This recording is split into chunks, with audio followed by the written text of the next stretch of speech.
Hi மக்களே, வணக்கம். நம்ம இன்றைக்கி என்ன பார்க்க போகிறோம்னா, ஈஸியான மெத்தடில் எப்படி லெமன் ரைஸ் வைக்கிறதுன்னு பார்க்கலாம். ஃபஸ்ட்டு ஸ்டவ் ஆன் பண்ணி கடாயை வச்சுட்டு அதில் எண்ணெய் ஊற்றி கடுகு, உளுத்தம்பருப்பு இது ரெண்டுத்தையும் போடணும்.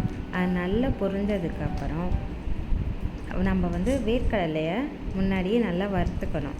அது வறுத்துட்டு அதில் உள்ள தோலெல்லாம் நீக்கிட்டு அதுக்கப்புறம் கொஞ்சோண்டு வேர்க்கடலை, கடலைப்பருப்பு இது ரெண்டுத்தையும் எடுத்து வச்சு இது நல்லா பொரிஞ்சதுக்கப்புறம் இந்த வேர்க்கடலையும் கடலைப்பருப்பையும் அதில் போட்டு நல்லா வணக்கணும்.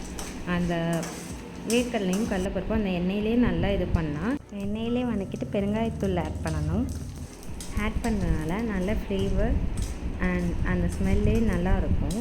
அதை நல்லா வணக்கிட்டு கொஞ்சோண்டு பூண்டு சேர்க்கணும். பூண்டு ஆப்ஷனல் தான், உங்களுக்கு பிடிச்சிருந்தா சேர்த்துக்கலாம். ஆனால் இதுவும் ஒரு தனி ஃப்ளேவர் இருக்கும். அந்த ரைஸோடு சேர்த்து சாப்பிடும்போது அதோட டேஸ்ட்டே வேறு மாதிரி இருக்கும். அதனால் நாங்கள் கொஞ்சம் பூண்டும் ஆட் பண்ணுவோம். உங்களுக்கு பிடிச்ச நீங்கள் ஆட் பண்ணலாம். அப்புறம் வரமிளகா, சாதத்துக்கு தகுந்த மாதிரி, உங்களுக்கு காரத்துக்கு தகுந்த மாதிரி வரமிளகா சேர்த்துக்கோங்க. வரமிளகா சேர்த்துட்டு நல்லா அதுலேயே எண்ணெயிலே நல்லா அது ஃப்ரை ஆகணும். அதுவும் அந்த ரெட் கலரில் இருக்கிறத கொஞ்சம் சேஞ்ச் ஆனதுக்கப்புறம் நம்ம கருவேப்பிலை ஆட் பண்ணணும். கருவேப்பிலை ஆட் பண்ணும்போது அது நம்மளுக்கு தனி ஒரு ஸ்மெல் வரும். அந்த ஃப்ளேவரோடு சேர்ந்து அது டெக்ஸ்சரே ரொம்ப அழகாக இருக்கும் பார்க்கவே. அதுக்கப்புறம் நம்ம எலுமிச்சை சாறை முன்னாடியே பிழிஞ்சு வச்சுருவோம். அந்த சைடெல்லாம் நீக்கிட்டு அதுக்கப்புறம் அதை ஆட் பண்ணணும். அதோட கொஞ்சம் தண்ணியும் ஆட் பண்ணிக்கலாம். ஆட் பண்ணிவிட்டு நல்லா கிளறணும். நல்லா கிளறிட்டு அந்த எசன்ஸ் எல்லாமே அந்த போட்டுக்க நம்ம எல்லா இதோடையும் இதாகணும், மெர்ஜ் ஆகணும். அதில் கொஞ்சோண்டு தண்ணி கூட ஆட் பண்ணி நல்லா கிளறணும்.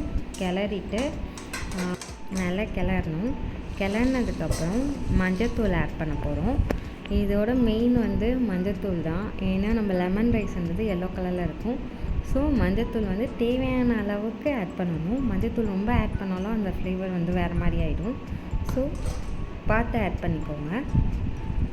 அடுத்து வெந்தயத்தூள் ஆட் பண்ண போகிறோம். இது ஆப்ஷனல் தான். இது நாங்கள் ஃபஸ்ட்டே ஒரு கடாயில் லைட்டாக பொன்னிறமாக வறுத்துக்கணும்.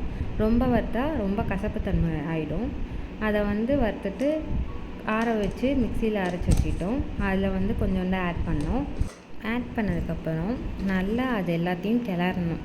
கிளறிட்டதுக்கப்புறம் நல்லா அது மெர்ஜ் ஆக்கணும். அந்த எசன்ஸோட அந்த எல்லாத்தோட நல்லா மெர்ஜ் ஆகி அது கொஞ்சம் பபிள்ஸாக வர ஆரம்பிக்கும். இதோடையே நம்ம அந்த ரைஸ்க்கு தகுந்த மாதிரி தேவையான அளவு உப்பு சேர்த்துக்கணும். உப்பு உங்களுக்கு சாதம் எவ்வளோ இருக்கோ அதுக்கு தகுந்த மாதிரி கரெக்டாக சேர்க்கணும். ரொம்ப அதிகமாகவும் போயிடக்கூடாது, கம்மியாக இருந்தாலும் சாப்பிட முடியாது. நம்ம கம்மியாக இருந்தால் கூட ஆட் பண்ணிக்கலாம், பட் அதிகமாக போகக்கூடாது.